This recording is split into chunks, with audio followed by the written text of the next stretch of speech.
Take four. This is a hot take on, I don't know, I have to come up with the topic header later, but Sticks and Hammer 666, watch his videos. He did a report on the Serbian riots. There are riots going on in Serbia. They're doing a second lockdown for the beer virus. It's ticked back up again, and now the government wants to lock things down again, and people are really, really upset. And I don't blame them. And those kinds of protests I would welcome here. Those kinds of protests I would want to see here. And we kind of saw them. But then it got kind of mixed up with the BLM riots. It was almost like people got sucked into that because that was a bigger drama. And it's become political, right? Now you're on the right if you want to open things, and you're on the left if you want to lock everything down. It's just astonishing to me that people on the left who poo-pooed the virus right in the beginning said, no, it's no big deal, you're making too big a deal about it, simply because Donald Trump was on the other side of it, now have reversed positions, and they're hysterical over this. People are more upset about the virus now that it's going away, the death rate is going down, than they were when this started. Back in December and January, when I was wearing a mask, I was telling people, listen, you should wear a mask because this virus is coming here. It's going to be pretty bad. People thought I was nuts. Then came the news reports. Oh, if you wear a mask, well, that can make things worse. I cannot tell you how many times I got stopped at work. Hey, man, listen, I know you're wearing that mask, but I heard on the news you shouldn't wear that. It actually makes you worse. You should take that mask off. For weeks I got that. And now we have a situation in which everything's locked down for too long. And there's actually evidence to suggest locking people in buildings is bad for them regarding this virus.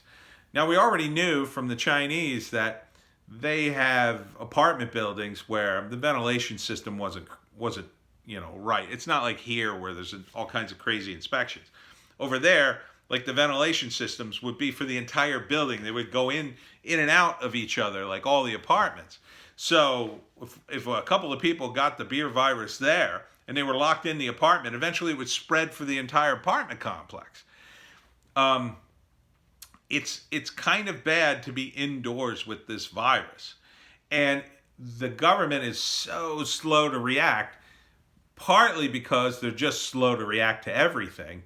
Like our governor, Phil Murphy, has finally gotten on board with, outdoor dining. And then recently he added, well, you could do some indoor dining if you have like 50% of your walls or windows and you open them up. He could have done that throughout the entire pandemic. We could have had outdoor dining through the entire pandemic. Now, hindsight's 2020, but we definitely could have had it.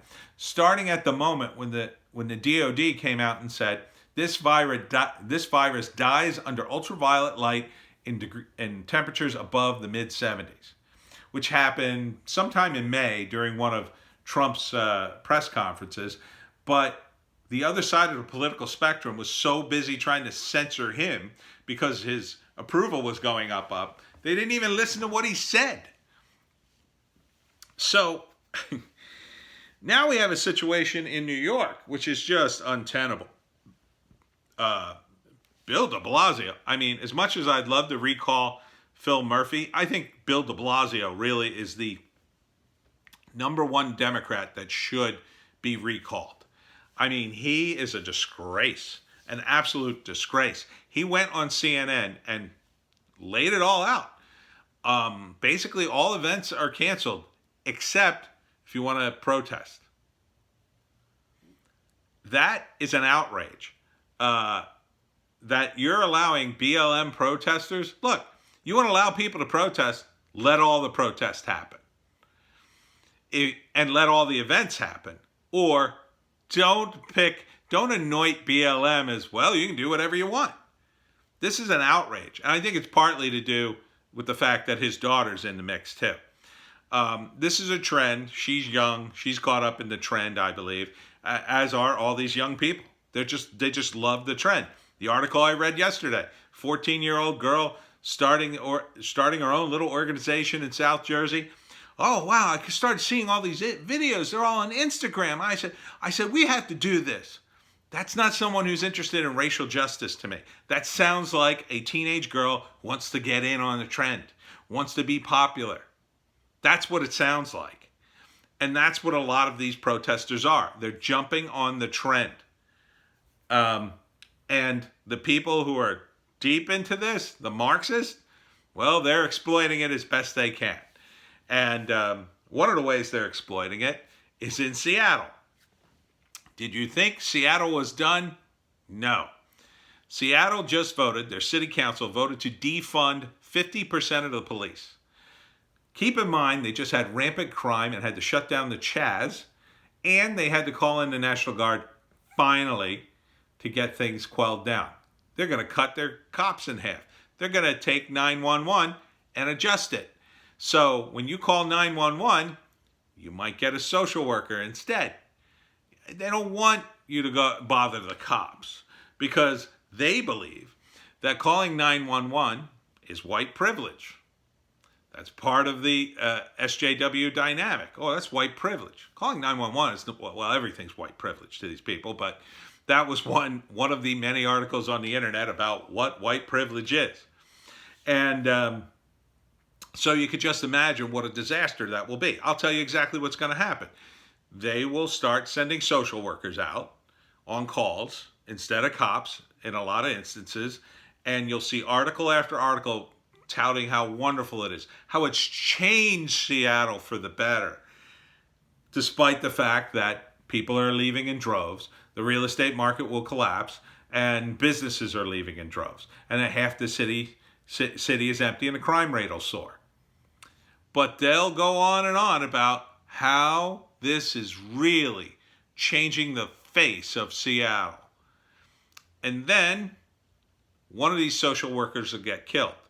What will happen is she'll go on a call that she thinks is benign or thinks she could talk her way through it, because SJWs tend to be these arrogant women who think, oh, don't worry, woke racial justice can solve everything. She'll show up and some maniac will kill her because he won't care. And that'll be a scandal, and then it'll all open up. And you'll see that for months, social workers were getting assaulted. They were getting attacked. They had to flee for their lives. They would get shot at. But all that was swept under the table until one of them gets killed. Then it'll be an outrage. And will they rehire the cops? Sure. But they won't rehire the cops like they would.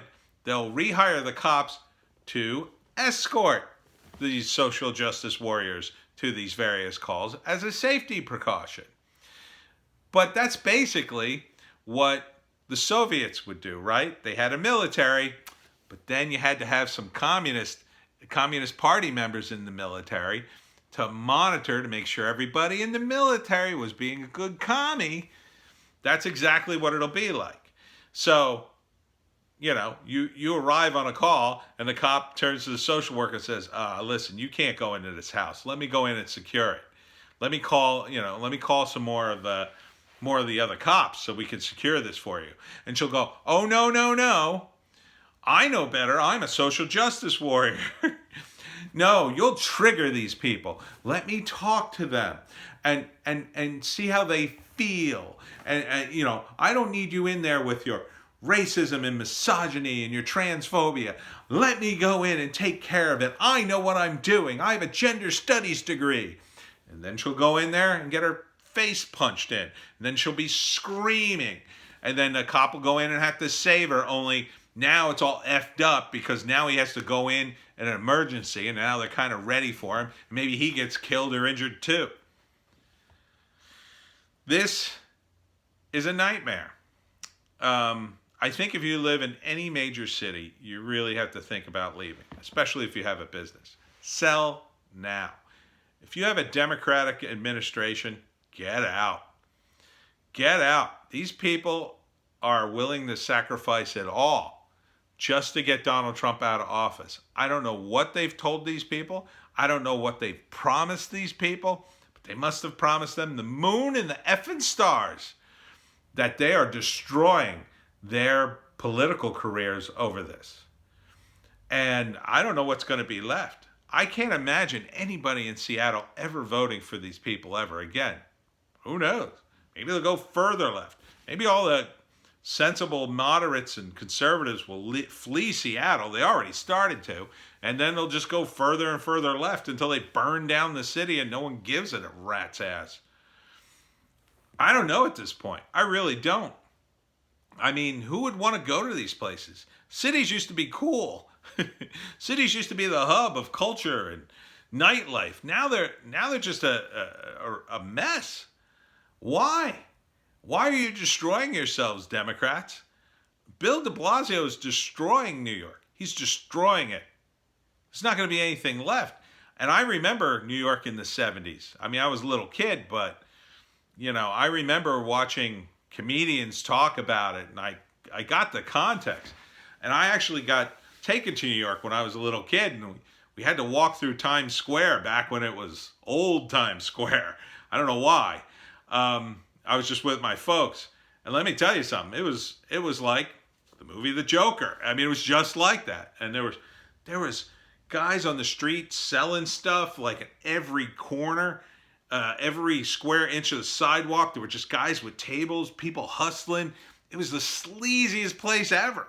And I remember that as like, I don't know, I guess it was like 10 or something. It was not a safe place. It had a lot of character, I'll give it that, but it was, it was insane, and people were sick of it. They were sick of it, which is why they eventually elected Giuliani to clean it up. Now, I was never a fan of Giuliani. I thought he was a bit of a, I mean, if you want to call any politician a fascist, yeah, we used to call him in libertarian circles Mussolini.